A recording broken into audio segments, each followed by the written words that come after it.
Hello बच्चों, आज मैं आप लोगों को क्लास 7th की जो आपके पास न्यू एनसीईआरटी की बुक आई है ना, उसमें हमने अपना चैप्टर नंबर 4 स्टार्ट कर रखा है। यहाँ पर चैप्टर का नाम है expressions using letter and numbers. तो लास्ट क्लास में हमने टॉपिक जो पूरा था वो पूरा समझ लिया था। आज उससे रिलेटेड फिगर इट आउट के क्वेश्चंस कर रहे हैं, जो कि पेज नंबर हमारे पास 84 और 85 पे हैं। टोटल 7 क्वेश्चन है इस फिगर इट आउट में। तो चलिए शुरू करते हैं। चलिए, फर्स्ट क्वेश्चन है right formulas for the perimeter of. आपको सिर्फ फॉर्मूला लिखना है, मतलब एक्सप्रेशन में लिखना है। Triangle with all sides equal a regular pentagon. Pentagon वो होता है, रेगुलर पेंटागन वो होता है जिसकी सारी साइड्स इक्वल होती हैं, और पेंटागन वो होता है जिसमें 5 साइड्स होती हैं। और a regular hexagon, hexagon means होता है जिसमें 6 साइड होती है, और रेगुलर हेक्सागन मतलब जिसकी सारी साइड्स इक्वल होती हैं। ठीक है, तो हमें इसका फॉर्मूला लिखना है, तो हम यहाँ पर लिखेंगे अपना। सबसे पहले में हमसे पूछ रहा था यहाँ पर triangle with all sides equal, मतलब मैं ये कह सकती हूँ इक्विलेटरल ट्राइंगल है वो यहाँ पर। तो उसका पेरीमीटर हो जाएगा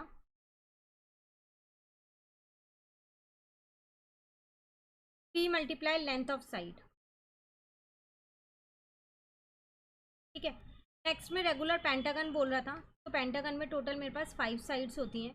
तो उसका फॉर्मूला हो जाएगा 5 multiply length of side. Again दोबारा बता रही हूँ, रेगुलर पेंटागन का मतलब होता है वो 5 साइड जिसकी सारी साइड्स, वो फिगर 5 साइडेड फिगर जिसकी सारी साइड्स इक्वल होती हैं। नेक्स्ट में था रेगुलर हेक्सागन। रेगुलर हेक्सागन वो फिगर होती है जिसमें 6 साइड होती हैं, और 6 की 6 साइड्स जो है वो हमारे पास इक्वल होती हैं। तो 6 इंटू लेंथ ऑफ साइड आ जाएगा। ठीक है, क्लियर। नेक्स्ट क्वेश्चन नंबर 2 में आपसे क्या कह रहे हैं। Muniratna has a 20 metre long pipe, however he wants a longer watering pipe for his garden. He joined another pipe of some length to this one. Give the expression for the combined length of the pipe. Use the letter number K to denote the length in meter of the other pipe. कह रहे हैं यहाँ पर एक boy है, उसके पास एक 20 metre long pipe था, लेकिन उसको उससे बड़ा पाइप चाहिए था अपने गार्डन में पानी देने के लिए। तो उसने क्या किया, एक और पाइप उसके साथ जोड़ दिया। अब जो दूसरा पाइप जोड़ा ना, उसकी आपको एग्जैक्ट लेंथ ना दे के बोला है कि आप उसे के से डिनोट करोगे उसकी लेंथ को। तो अब आपको ये बताना है कि वो जो अदर पाइप था पूरा, वो आपने उसके अंदर जोड़ दिया 20 मीटर के अंदर। तो अब इन दोनों का कंबाइंड करके क्या एक्सप्रेशन बना वो आपको यहाँ बताना है। क्लियर है, तो हम आंसर नंबर 2 पे आते हैं अपने।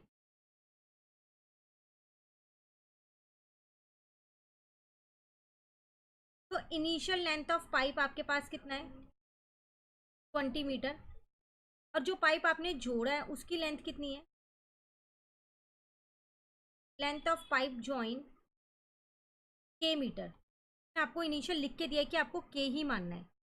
तो फिर एक्सप्रेशन क्या बन जाएगा आपके पास, दोनों जुड़ गए हम, तो वो आ गया 20 प्लस के मीटर। Clear, question number 2। चलिए अब आते हैं हम अपने क्वेश्चन नंबर 3 पे। What is the total amount Kritika has if she has the following number of notes 100, 20 and 5? Complete the following table. आपको टोटल अमाउंट बतानी है कि कृतिका के पास कितनी होगी। अगर उसके पास 100, 20 और 5 के नोट हैं, तो नंबर ऑफ 100 नोट उसके पास 3 है, तो 3 इंटू 100 हो जाएगा, 300 रुपीज़ है। 20 के नोट्स 5 हैं, तो 20 इंटू 5। 5 के नोट 6 हैं, तो 5 इंटू 6। तो 300 प्लस 100 प्लस 30 हो गया यहाँ पर। तो टोटल उसके पास कितने पैसे थे, 430। ठीक है, अब यहाँ पर कह रहे हैं आपको टोटल दे रखा है, नंबर ऑफ नोट्स बताने हैं। 100 के नोट उसके पास 6 हैं, 20 के नोट उसके पास 4 हैं, और 5 के नोट उसके पास 3। क्लियर। नेक्स्ट वाले में 100 के नोट उसके पास 8 हैं, 20 के नोट उसके पास 4 हैं, और 5 के नोट उसके पास जेड है, तो उसे जेड ही लिखेंगे। तो 800 प्लस 80 प्लस 5 जेड। तो आप देखो 800 और 80 को तो प्लस कर सकते हो 880, लेकिन उसके साथ 5 जेड नहीं प्लस हो सकता। क्यों, क्योंकि ये अनलाइक टर्म्स है। तो इसको आप ऐसे ही छोड़ दोगे, एक के साथ वेरिएबल है और एक के साथ नहीं। ठीक है, अब नेक्स्ट वाले में तीनों ही वेरिएबल है। 100 के नोट आपके पास x है, 20 के नोट आपके पास y है, और 5 के नोट आपके पास z है।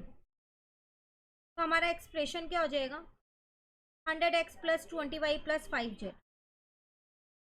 और आपको यही टेबल बस इसमें कंप्लीट करनी थी। ये रहा क्वेश्चन 3। चलिए क्वेश्चन 4 पे आते हैं। इसमें आपसे क्या कह रहा है, पेंटिका Lakshmi owns a floor mile. It takes 10 seconds for the roller mile to start running. Once it is running, each kg of grain takes 8 seconds to grind into powder.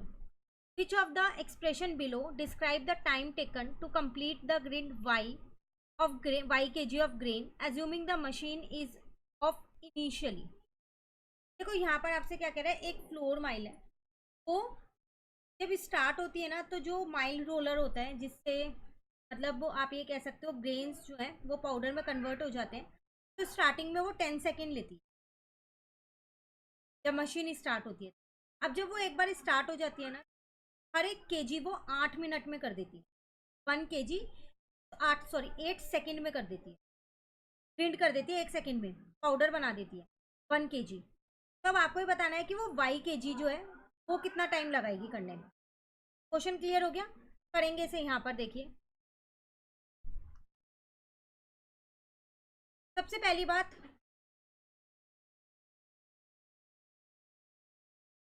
Time to start machine 10 second लेती ही लेती है।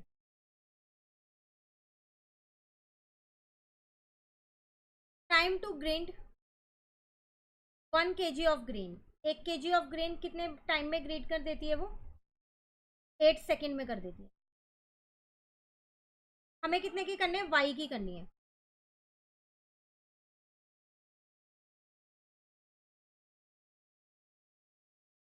तो अब total time इसके लिए कितना लेगी वाई केजी के लिए? Total time taken for Y KG, तो स्टार्टिंग के 10 सेकेंड तो लगेंगे ही लगेंगे, प्लस हर केजी के लिए 8 सेकेंड ले रही है, तो वाई केजी के लिए कितना लेगी? 8 वाई। तो आपका आंसर आ गया 10 प्लस 8 वाई। तो आप यहाँ से देख लो, 10 प्लस 8 वाई इंटू में होना चाहिए, ये आंसर है। 10 प्लस 8 वाई, 8 इंटू वाई लिखो या 8 वाई, एक ही बात है। क्लियर? चलिए नेक्स्ट कह रहा है, write algebraic expression using letter of your choice. आपको अपनी चॉइस के लेटर लेके इनके algebraic expression. 5 more than a number, तो हम यहाँ पर लेट कर लेते हैं, लेट नंबर भी एक्स। मैंने स्टार्टिंग में लेट कर लिया, नंबर जो है वो एक्स है, तो ए पार्ट में आ जाएगा x plus 5। 4 less than a number x minus 4, मैंने नंबर एक्स लेट किया हुआ है दोनों चारों केस में, ठीक है। सी पार्ट में कह रहा है 2 less than 13 times a number, times मतलब मल्टीप्लाई, तो 13x माइनस का 2। 13 लेस देन 2 टाइम्स अ नंबर, तो 2 टाइम्स मतलब 2x, और 13 लेस करना है माइनस 13। मोर देन मतलब प्लस है, लेस देन मतलब माइनस है, बस इस चीज का ध्यान रखना, ठीक है। नेक्स्ट कह रहे हैं, describe situation corresponding to the following algebraic expression. आपको यहाँ पर सिचुएशन बतानी है, क्या हो सकती है, मतलब स्टेटमेंट लिखनी है, एक्सप्रेशन दे रखा है 8 into X plus 3 into Y, तो मैं यहाँ पर एक ही बना सकती हूँ, sum of 8 times X and 3 times Y, है ना। Then 15 into J minus 2 into K, subtract कर दो सम की जगह, बस subtract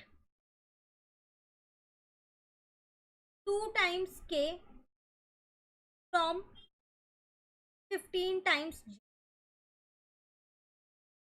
clear? Next question 7, last question, then figure it out complete. In a calendar month if any 2 into 3 grid, 2 into 3 grid मतलब होता है 2 row 3 column, full of dates is chosen as shown in the picture. आपको यहाँ पर ये देखा है, 2 रो है, एक रो ये रही, एक रो ये रही, 3 कॉलम है, 1 2 3। इन्होंने एक कैलेंडर में से 2 इंटू 3 का एक ग्रिड चूज कर लिया है। Write expression for the dates in the blank cell if the bottom middle cell has a date W. अब आपको यहाँ पर डेट्स फिल करनी है, एक्सप्रेशन के साथ फिल करनी है। देखो यहाँ डब्ल्यू है, तो इससे पहले डब्ल्यू प्लस 1 होगी, फिर 20 से पहले 19 है, एक कम, 20 के बाद एक ज़्यादा है, तो यहाँ पर डब्ल्यू प्लस 1 होगी। अब ऊपर वाले में 20 के ऊपर 13 है, बिल्कुल 7 कम है, 7 का मैंने, क्योंकि 1 वीक होता है ना, 1 वीक में 7 डेज है, तो मैं यहाँ W-7 कह सकती हूँ। तो यहाँ W-8 हो जाएगा, एक उससे और पीछे, कि 13 से पहले 12 है, तो यहाँ W-6 हो जाएगा, एक उससे आगे का नंबर है यहाँ, ठीक है ना।